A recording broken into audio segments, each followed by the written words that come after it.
ونسلم علی رسولہ الکریم اعوذ باللہ من الشیطان الرجیم بسم اللہ الرحمن الرحیم ولا تحسبن الذین قتلوا فی سبیل اللہ امواتا بل احیاء عند ربہم یرزقون صدق اللہ مولانا العظیم۔ اللہ رب العزت نے چوتھے پارے اور 8ویں رکوع میں ارشاد فرمایا، وہ عظیم المرتبت لوگ جو اللہ کے راستے میں شہید ہوں انہیں اللہ کے راستے میں اپنی جان دے دیں، انہیں مردہ گمان نہ کرو، اور وہ زندہ ہیں اور اللہ تعالیٰ کے ہاں رزق دیے جاتے ہیں۔ جناب امام حسین رضی اللہ تعالیٰ عنہ اور آپ کے رفقاء کی اتنی عظیم المرتبت قربانی ہے، اور یہ جس طرح نبی مکرم رحمت عالم صلی اللہ علیہ وسلم سید الانبیاء ہیں، آپ کا مقام سب سے اولیٰ اور اعلیٰ ہے۔ جناب سیدنا ابراہیم علیہ السلام کی بھی قربانی ہے، لیکن جناب رسول اللہ صلی اللہ علیہ وسلم کی آل کی جو قربانی ہے وہ اتنی عظیم المرتبت ہے کہ جس طرح نبی پاک کی شان تمام انبیاء سے جداگانہ ہے اور آپ سرور انبیاء ہیں، ایسے ہی شہادت امام حسین یہ عظیم المرتبت ایسی قربانی ہے کہ جو صرف نبی پاک صلی اللہ علیہ وسلم کے خانوادے میں اہل بیت اطہار کے حصے میں آئی ہے، اور تاریخ میں ایسی مثال نہیں ملتی کہ دین اسلام کے لیے اتنی عظیم المرتبت قربانی کی مثال کسی جگہ نہیں ملتی۔ یہ امام حسین رضی اللہ تعالیٰ، جناب اس کا ذکر تو میں کر چکا ہوں کہ اللہ کے حبیب کو اپنے نواسے کے ساتھ کتنا پیار تھا، اور جناب ام فضل فرماتی ہے، حدیث پاک میں ہے کہ میں نے جناب امام حسین کو حضور پاک صلی اللہ علیہ وسلم کے آغوش میں دیا، تو حضور پاک صلی اللہ علیہ وسلم کی آنکھیں اشکبار ہو گئیں۔ میں آئی تو پوچھا، یا رسول اللہ کیا ماجرا ہے، آپ کیوں اشکبار ہیں؟ اور میرے اس بیٹے کو میرے امتی ناحق شہید کریں گے، اور میرے پاس مجھے جبریل نے وہ مٹی بھی دکھائی ہے کہ جو مٹی جس مٹی پر ان کا خون ناحق ہوگا وہ مجھے بھی دکھائی گئی ہے۔ چنانچہ دوسری حدیث میں ام سلمہ سے روایت ہے، ام المومنین حضرت ام سلمہ سے روایت ہے کہ حضور پاک صلی اللہ علیہ وسلم نے فرمایا کہ جبریل نے مجھے خبر دی کہ میرا فرزند یعنی جناب سید الشہداء جگر گوشہ بطول اور دل بند علی نواسہ رسول سید الشہداء امام حسین یہ فرات کی سرزمین میں شہید ہوں گے، اور آپ نے جبریل علیہ السلام سے ان کے اپنے نواسے کے مقتل کی مٹی طلب کی۔ جبریل امین وہ مٹی لائے اور حضور کو دی۔ حضرت ام سلمہ نے وہ حضور پاک نے حضرت ام سلمہ کو دی، وہ شیشی میں وہ جو ہے وہ مٹی دی، اور فرمایا کہ جب یہ مٹی خون بن جائے گی تو میرے بیٹے کا قتل ہوگا۔ حضرت ام المومنین ام سلمہ فرماتی، میں نے شیشی کو محفوظ رکھ لیا، اور جب امام 61 ہجری کو جب آپ شہید ہوئے تو وہ مٹی خون ہو گئی۔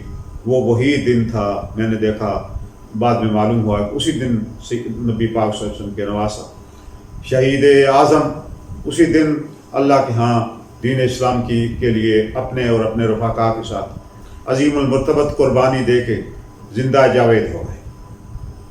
مختصر یہ تو بہت بڑا تفصیلی واقعہ ہے یہ سانحہ، میں انتہائی اختصار کے ساتھ یہ چند باتیں کر رہا ہوں کہ تاکہ ذکر کی سعادت بھی حاصل کر لیں، ذکر شہادت حسین کی، اور آخر میں دوسری نشست میں انشاءاللہ سلام بھی بحضور سید الشہداء امام حسین اور آپ کے رفقاء شہداء کرب و بلا کی شان میں ان کی خدمت میں سلام بھی پیش کیا جائے گا۔ ابھی میں بتانا چاہتا ہوں کہ امام رضی اللہ عنہ 27 رجب 60 ہجری کو کربلا کے لیے روانہ ہوئے۔ کوفے والوں نے خط لکھے، آپ ہماری امامت فرمائیں، ہمارے پاس کوئی ایسا آدمی نہیں ہے جو ہمیں دین اسلام پر گامزن کر سکے، اور یہاں اسلامی شعائر کی پامالی ہو رہی ہے، آپ تشریف لائیں۔ تو آپ نواسہ رسول ہیں، آپ سے بڑھ کر کوئی دین اسلام کی امامت نہیں کر سکتا۔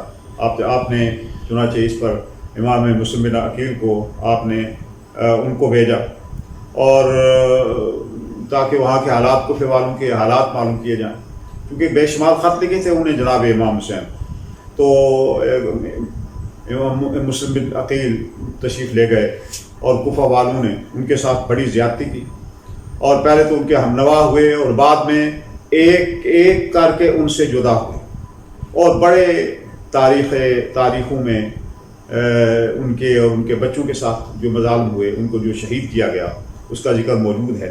ابن زیاد نے، شقی القلب نے، اس لعین مر اور مردود نے کس طریقے سے آپ کو اور آپ کے بچوں کو شہید کروایا، بڑی دردناک تاریخ ہے یہ واقعہ۔ جناب جس وقت جناب مسلم بن عقیل کا، جناب سید الشہداء کو علم ہوا، آپ بڑے رنجیدہ خاطر ہوئے، اور چنانچہ آپ عازم کربلا ہوئے۔ پھر سب سے پہلے آپ روضہ رسول پہ تشریف لے گئے، والدہ ماجدہ کے ساتھ رو رو کے لپٹ کے آپ نے وہاں پہ جا کے تو دعائیں کی، اور نبی پاک صلی اللہ علیہ وسلم کی طرف سے اور جناب والدہ ماجدہ سیدۃ النساء فاطمہ الزہرا کی طرف سے جناب امام حسین کی حوصلہ افزائی ہوئی، اور فرمایا گیا کہ جاؤ، جس کام کے لیے اللہ نے تمہیں منتخب کیا ہے، اللہ تم سے وہ کام ضرور لے گا۔ اور چنانچہ آپ وہاں سے مکہ شریف تشریف لائے۔ پھر 2 محرم کو آپ کربلا کا میدان جب معرکہ شروع ہوا، آپ وہاں سے کربلا میں پہنچے۔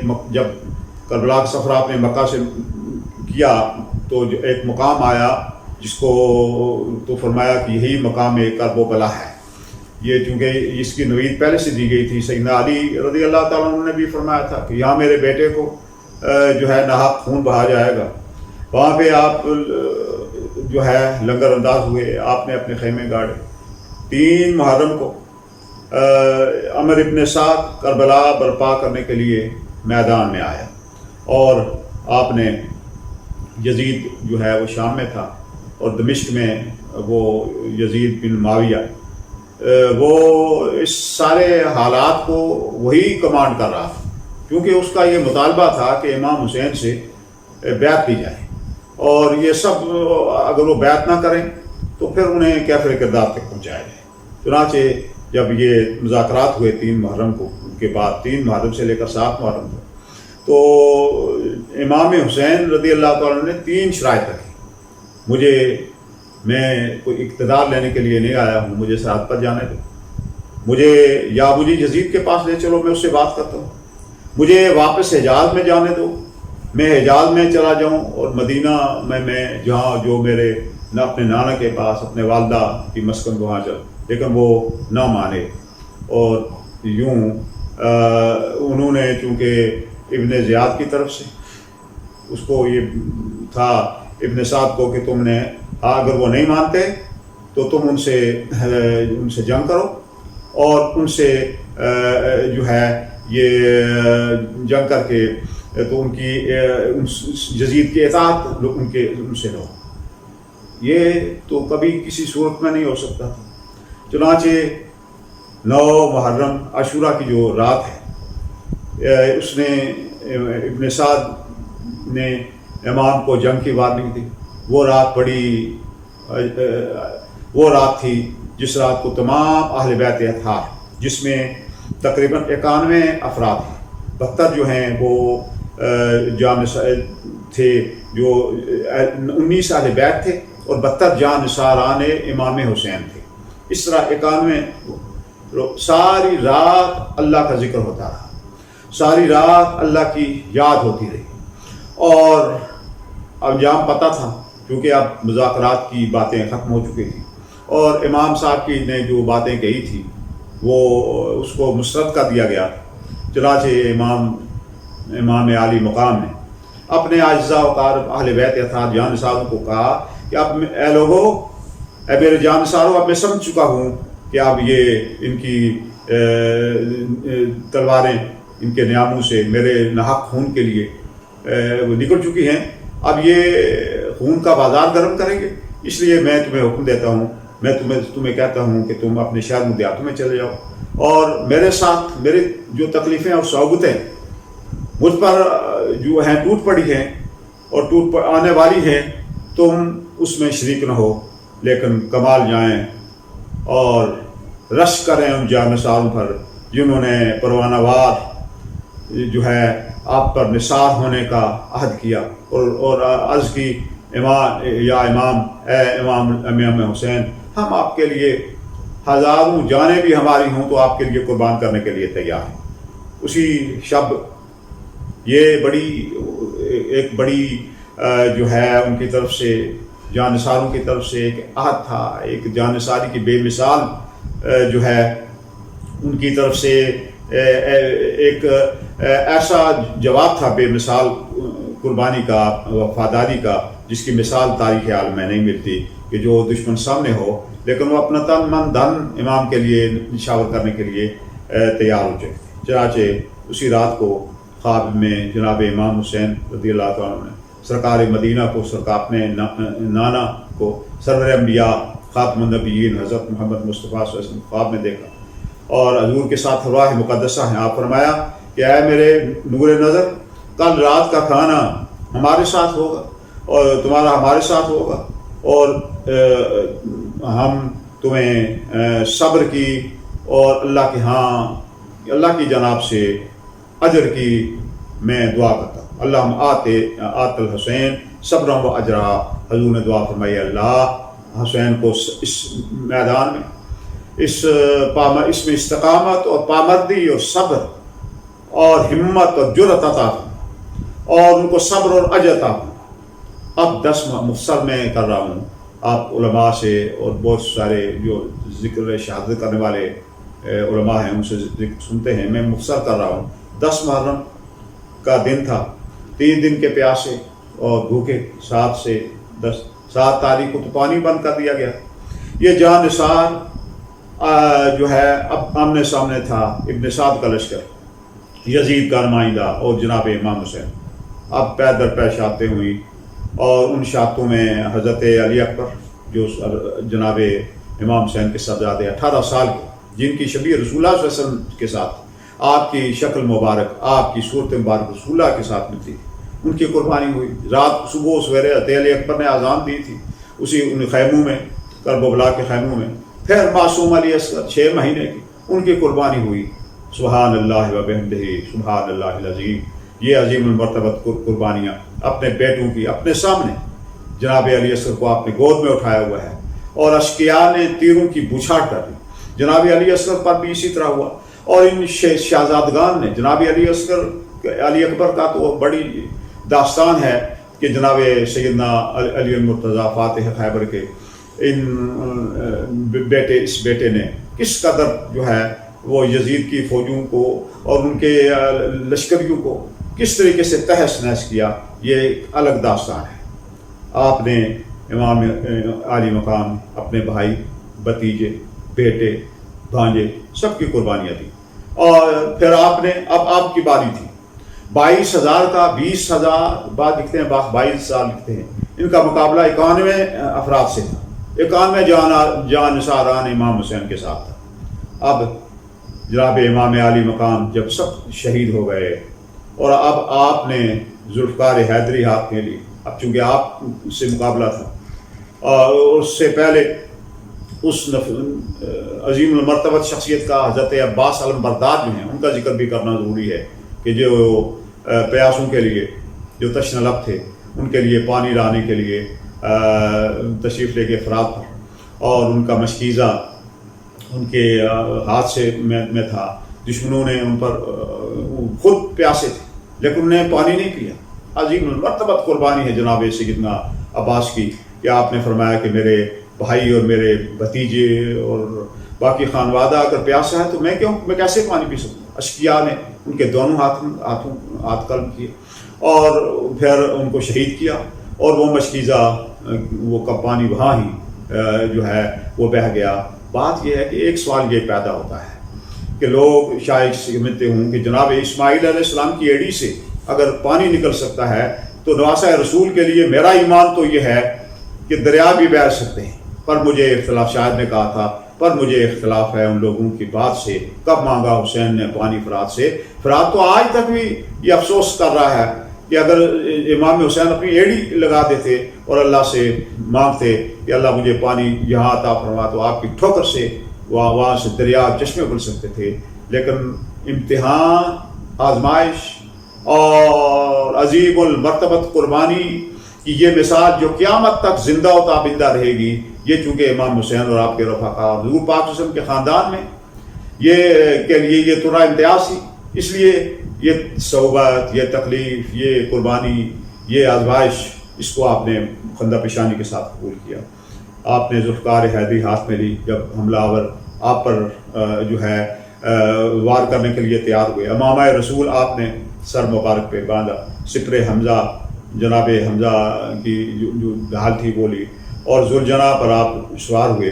اور ان جناب امام حسین نے فاتح خیبر سیدنا علی المرتضیٰ کے فرزند ارجمن نے تاریخ رقم کر دی. وہ خیبر کے فاتح کے بیٹے، عظیم المرتبت بیٹے نے. جس طرف ذوالفقار حیدری تلوار چلتی تھی اسی طرف جو ہے تہ تیغ ہو جاتے تھے ابن سعد کے اور یزیدیوں کے لشکر. آخر گاجر مولی کی طرح وہ لوگ کٹ رہے تھے. تو انہوں نے مشورہ کیا، انہوں نے کہا کہ اب امام پر یکبارگی حملہ کرنا چاہیے. یکبارگی حملہ کریں گے تو تب جا کے یہ اللہ کے شیر کے بیٹے جو ہیں جناب امام حسین، تب ان پر ہم قابو پا سکیں گے. ایک شقی، ایک ظالم نے آپ کی پیشانی پر ایک تیر جو ہے وہ پھینکا. حسین بن نمیر بدبخت نے، ظالم شقی نے دندان مبارک پر تیر مارا، اور ایک نے گردن پر تیر مارا. اور یوں اس طریقے سے سنان بن انس، اس نے یہ جو ہے قولی بن یزید، دونوں کے بارے میں ہے کہ انہوں نے سر مبارک تن سے جدا کیا. اور جب آپ کے گھوڑے پر ذوالجناح پر کہتے ہیں کہ جس وقت آپ پر تیر مارے گئے تھے تو تلواروں کے سے آپ پر حملہ کیا گیا. مورخین نے لکھا ہے کہ جس وقت زمین پر گرے تو سجدے کے عالم میں تھے اور آپ اللہ کی تسبیح بیان فرما رہے تھے. اس وقت آپ کے جسم اقدس پر 33 زخم نیزے کے، 24 تلوار کے، اور تیروں کا تو حساب ہی نہیں ہے. اتنے تیروں کے جو ہے وہ نشانات تھے. 56 سال 5 ماہ 5 دن آپ کی عمر مبارک تھی. بنا کردن خوش رسمیں بخاک و خون غلطی دن، خدا رحمت کند این آشکان پاک تین اترا. شاعر نے کتنا اچھا کہا کہ جس نے حق کربلا میں ادا کر دیا اور اپنے نانا کا وعدہ وفا کر دیا، اور گھر کا گھر سب سپرد خدا کر دیا، اور کر لیا نوش جس نے شہادت کا جام. اس حسین ابن حیدر پہ لاکھوں سلام. اس حسین ابن حیدر پہ لاکھوں سلام. وآخر دعوانا